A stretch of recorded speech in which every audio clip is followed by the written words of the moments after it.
एक बार की बात है, साईं बाबा के पास कुछ भक्त आए और कहने लगे, बाबा हमें अपनी मंजिल तक पहुंचना है, हमें अपने गांव दूर जाना है, हम वहां से यहाँ काम करने के लिए आए थे और अब हमें जाना, हम जल्दी से जल्दी वहाँ कैसे पहुँचें। रास्ते में नदियाँ हैं, पहाड़ हैं, बड़ा दुर्गम रास्ता है, कुछ तो उपाय बताओ। तो 5 भक्त थे। बाबा ने कहा, एक काम करो, किसको जल्दी पहुँचना और किसको बहुत जल्दी पहुँचना है। तो सबने बोला हमें बहुत जल्दी पहुँचना है। तो बाबा ने कहा ठीक है, अलग अलग समय दिए कि तुम इस समय निकलना, तुम इस समय निकलना, तुम इस समय निकलना। इस तरह से 5 को समय दे दिया और दिन बता दिया। अब 5 में से एक ने तो कह दिया कि हाँ ठीक है बाबा जी, जिस समय आपने कहा उस समय मैं निकल जाऊंगा। बाकी के 4 कहने लगे, बाबा जी इतना लंबा रास्ता है, अकेले कैसे कटेगा, तो अगर हम सब आप आज्ञा दें तो साथ ही निकल जाएं। तो बाबा ने कहा तुम्हारी मर्जी है, तुम लोग साथ निकल जाओ, वो तो तुम लोगों ने कहा कि हमें बहुत जल्दी पहुंचना है, तो मैंने अलग अलग समय दे दिया, लेकिन तुम्हारी इच्छा साथ जाने की तो जरूर साथ जाओ। अब अगले दिन सुबह बाबा ने जिसको अकेले जाने के लिए वक्त दिया था वो निकल गया। उसके थोड़ी देर बाद ये चारों भी निकल गए कि चलो वो पहुंचेगा साथ साथ हम भी पहुंच जाएंगे। अब हुआ क्या, 8 दिन निकल गए, 10 दिन निकल गए। बाबा तो सब देखते हैं, बाबा को सब पता चल जाता है कौन पहुंचा और कौन नहीं पहुंचा। तो बाबा ने देखा कि जो अकेला निकला था वो तो पहुंच गया कभी का। अब ये जो 4 निकले थे ये तो अभी आधा रास्ता भी नहीं कर पाए और जूझ रहे हैं ठंड से, हवा से, नींद से, भूख से, लेकिन रास्ता तय नहीं हुआ। ऐसा क्यों हुआ होगा? तो बाबा समझाते हैं कि अगर जिंदगी में कहीं पहुंचना है, कुछ प्राप्त करना है या इवन भगवान के समीप जाना है, तो तुम्हें अपने ऊपर ध्यान देना होगा, अकेले चलना होगा। दूसरों पर ज्यादा ध्यान दोगे तो सारा रास्ता भटक जाएगा। यही हुआ, वो जो 4 एक साथ निकले थे वो दूसरों पे, एक दूसरे पे ध्यान दे रहे थे, तुम खा लो, तुम बैठ जाओ। अच्छा, एक ने कहा चलो आराम कर लेते हैं, दूसरे ने भी कहा हाँ ठीक कह रहा है, एक ने बोला आज तो आलस आ रहा है, आज कम चलते हैं, बाकी ने कहा हाँ ठीक है। यानी कि एक दूसरे पे ध्यान दे रहे, अपने पे ध्यान नहीं दे रहे। तो क्या हुआ, 10 दिन का काम 20 दिन में हुआ। वीडियो आगे लेके चलूंगी, लेकिन उससे पहले बोलते हैं ओम साई राम, ओम साई राम। आज का वीडियो बहुत खास होने वाला है क्योंकि आज मैं दे रही हूँ बाबा की ऐसी वाणी, बाबा के ऐसे वचन जो तुम अपनी जिंदगी में अगर अपनाओगे तो बहुत तेजी से आगे बढ़ पाओगे, खुश रह पाओगे। और अगर उन वचनों को अनदेखा करोगे, नहीं अपनाओगे, तो तुम्हारी जिंदगी में कठिनाइयां आती रहेंगी, उनसे जूझना मुश्किल होगा, बाबा के समीप नहीं पहुंच पाओगे। तो ध्यान से सुनो और अपनाने की कोशिश करो। तो बाबा क्या कहते हैं? बाबा कहते हैं कि अब दुनिया में वो समय चल रहा है जब हर कोई अपने मतलब का है, हर कोई स्वार्थी है। कोई तुमसे तब तक मतलब रखता है जब तक तुम उसके काम आते हो। जब तुम काम में नहीं आते हो तो तुम्हें दूध में से पड़ी हुई मक्खी की तरह निकाल के बाहर फेंक देते। सबके साथ ऐसा हुआ होगा। और सबके साथ एक और चीज हुई है, तुम दूसरों पर इतना ध्यान देते हो, दूसरा क्या सोचेगा, मेरे बारे में क्या कहेगा, मैं ये करूंगी तो उसको कैसा लगेगा, ये सोचकर तुम अपने निर्णय लेते हो, डिसीजंस लेते हो। ये देखकर डिसीजंस नहीं लेते कि तुम क्या चाहते हो, तुम्हारे अंदर की आवाज क्या कह रही है, क्या सही है क्या गलत है, बाबा क्या कह रहे हैं, ये भी छोड़ देते हो सिर्फ इसलिए क्योंकि तुम्हारा ध्यान दूसरों पर है, लोग क्या कह रहे हैं। तो बाबा कहते हैं उस ध्यान को हटाकर अपने अंदर लाओ, अपने ऊपर लाओ, अपने को सुधारने में लाओ, अपने को आगे बढ़ाने में लाओ, अपने को एक बेहतर इंसान बनाने में लाओ। तब तुम्हारे बाहर की दुनिया अपने आप बदल जाएगी। जो लोग सिर्फ जानवरों की तरह, बकरियों की तरह ये देखते रहते हैं कि भीड़ में या रेवड़ में दूसरा क्या कर रहा है और मैं भी वही करूं, वो कभी भी ये नहीं जान सकते कि उनके अंदर कितनी चमत्कारी शक्तियां हैं। वो कभी ये नहीं जान सकते कि वो क्या कर रहे हैं, क्यों कर रहे हैं और उन्हें क्या करना चाहिए। वो बस बकरी या भेड़ की तरह एक दूसरे के पीछे चलते जा रहे हैं। बाबा कहते हैं कि जब तुम अपने पर ध्यान नहीं देते हो, अपने लिए तुमने तय नहीं किया होता है कि तुम्हें किस तरह जीना है, किस तरह भक्ति करनी, किस तरह प्रेम करना है, किस तरह अपने जीवन को संवारना है, तब तुम किसी और की योजना का हिस्सा बन जाते हो। क्योंकि तुम्हारा ध्यान तो तुम्हारे पर है नहीं, तो वो इंसान तुम्हारे ऊपर ध्यान डाल के तुम्हें अपनी योजना में शामिल कर लेता है।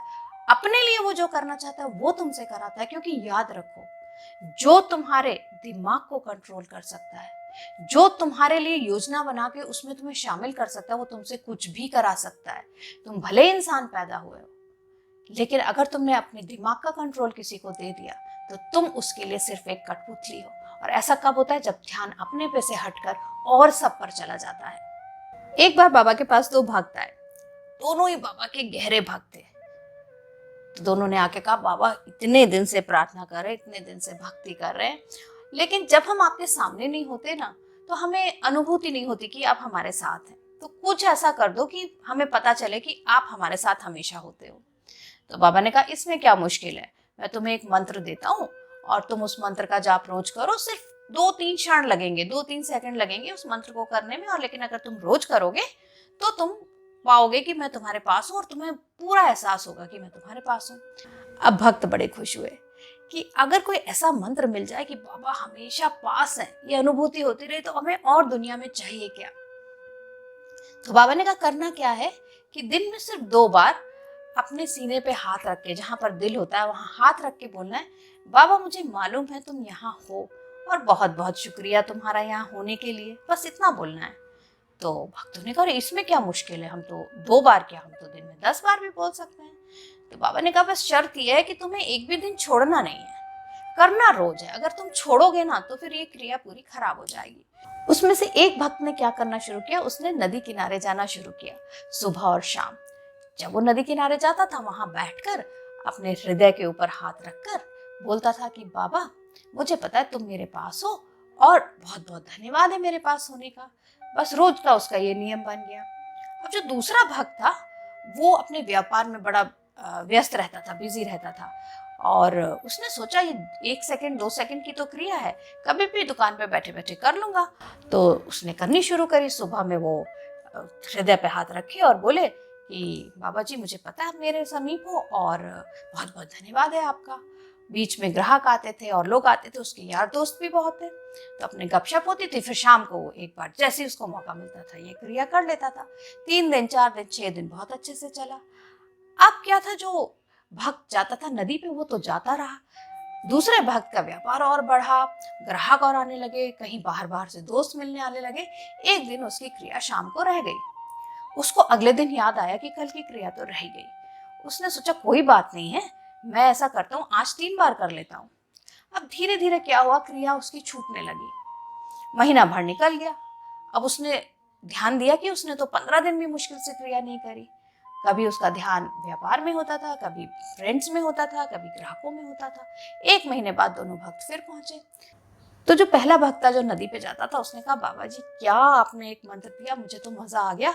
मैं तो अब हमेशा महसूस करता हूँ कि आपका हाथ मेरे सिर पे है। तो बाबा ने कहा वो तो है ही, मैंने तुम्हें पहले ही कहा था। फिर उन्होंने पूछा दूसरे भक्त से, भाई तेरा क्या हुआ। तो बोला बाबा जी मैं तो बहुत करना चाहता था, लेकिन क्या है ना कि बस काम इतना आ जाता था, कभी लोग आ जाते थे, मेरी बीच में क्रिया छूट गई। तो मुझे महसूस नहीं हुआ कि आप मेरे पास हो, और मैं ये जानता हूँ कि आप मेरे पास हो, लेकिन मुझे एक मौका और दे दो, मैं फिर से करूँगा। तो बाबा जी ने कहा मौका तो तेरे पास है ही, तू चाहे जब से शुरू कर ले, लेकिन जब तक तू इस भक्त की तरह एक समय बनाकर अपने आप को अकेला करके इस मंत्र को नहीं करेगा, तब तक ये मंत्र की क्रिया तेरी पूरी नहीं हो पाएगी। क्योंकि जब ध्यान दूसरी चीजों पे रहेगा तो ध्यान बाबा पे नहीं रहेगा। अब भक्त की आंखें खुल गई। उसने कहा हाँ बाबा जी, अब कह तो ठीक रहे हो कि अपने ऊपर से जब ध्यान हटता है तो वो हर और चीज पर जाता है, शोर पूरा तुमको घेर लेता है और उस शोर में तुम खो जाते हो, बाबा खो जाते हैं। और साईं बाबा क्या कहते हैं, अगर दिन भर बिजी रहते हो, कुछ नहीं कर पाते हो, अपने ऊपर ध्यान ठीक से नहीं दे पाते हो, तो सोने से 5 मिनट पहले पूरा ध्यान अपने ऊपर लाओ। देखो, सोचो कि आज तुमने क्या किया, आज तुमने ऐसा क्या किया जिससे बाबा प्रसन्न हो, आज तुमने ऐसा क्या किया जिससे तुम खुद प्रसन्न हो। लोगों की छोड़ो, लोग लंबे समय तक कोई भी काम नहीं आएगा, सिर्फ बाबा का साथ ही काम आएगा। तो बोलो ओम साई राम, ओम साई राम, ओम साई राम।